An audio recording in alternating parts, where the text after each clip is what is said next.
Welcome back to the Wealth Fab IQ. Today, everyone, we're going to be talking about the 5 things you must do as soon as you save $1,000 or pounds. First thing to do is do not save your money.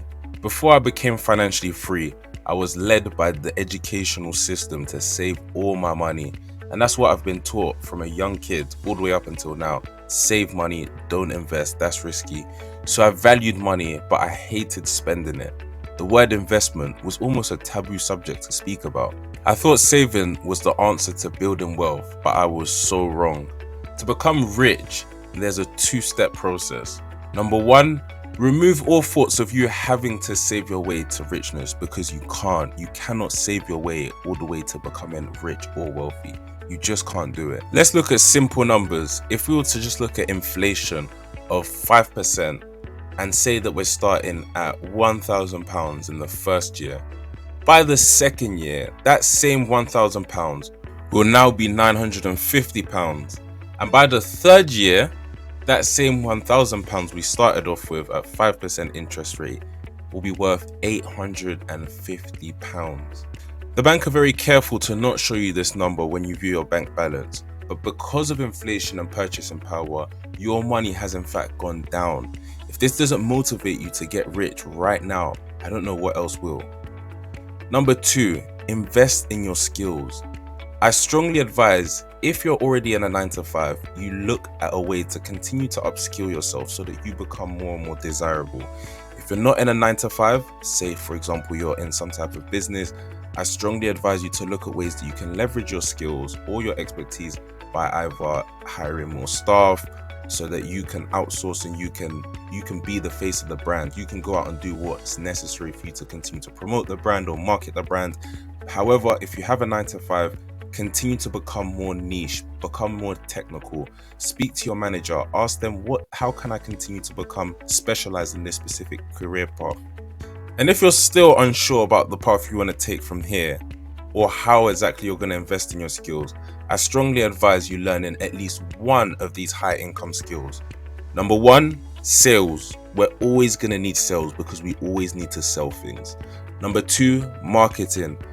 Marketing is almost like knowledge is power. Without marketing, you may not know that something exists. For example, some of the largest brands you can think of have spent millions into their marketing budget so that they live rent free in your mind.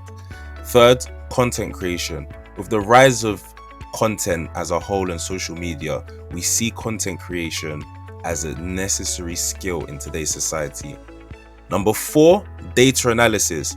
Now, within the sphere of data analysis, I want to talk about data science, AI, which is artificial intelligence, machine learning algorithms, engineering, data engineering, software engineering, anything within the data analyst scope. And number 5, copywriting. Any of these will make you future and recession proof. Look to advance your skills in any of these areas or something similar to these. Number 3 is sometimes underestimated, and that is invest in your network. Do you wonder why students from private schools tend to get the best internships and grad jobs straight out of university? It's because their parents have networked on their behalf, or their parents rub shoulders with the right people at the right time. To increase your chances and your network, go to conference networking events and use them to your advantage to get the information you want to know. Almost extract the information that you require.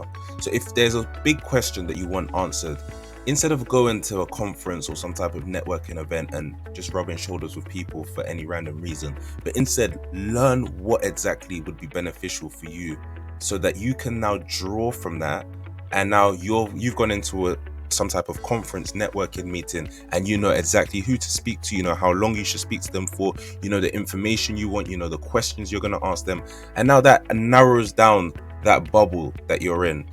You may need to pay for some of these networking events, but the right ones are worth every penny, and that is part of investing into your network.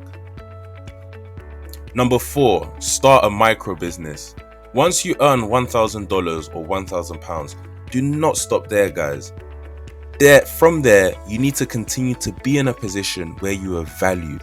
And if you leave wherever you are, make sure it becomes an issue, because you're the expert at what you do. So now people depend on you.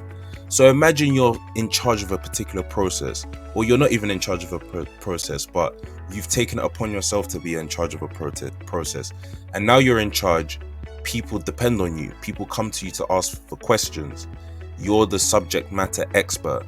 Now, if you leave that business, if you leave that position, the whole thing falls apart. So now you're a necessity.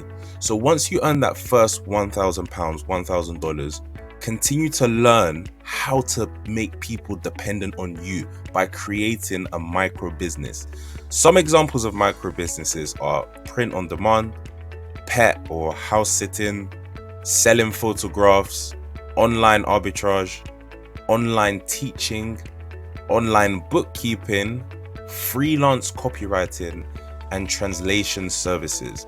I think one thing that you can draw from each of these is if somebody leaves, or if somebody comes out of a position of any one of these micro businesses I've just listed here, it would take a long time for someone to find a replacement, because the trust that they've built with you is why they continue to rely on you.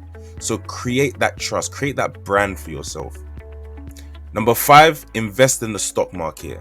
Seek a financial advisor before you do this, but look at investing in the stock market, which can provide steady returns year on year. And if you know it, if I say it video after video, why don't you start now? This method is a no-brainer, and it is absolutely mandatory for you to continue to diversify your investment portfolio. Check this video out on the 5 rules of financial education.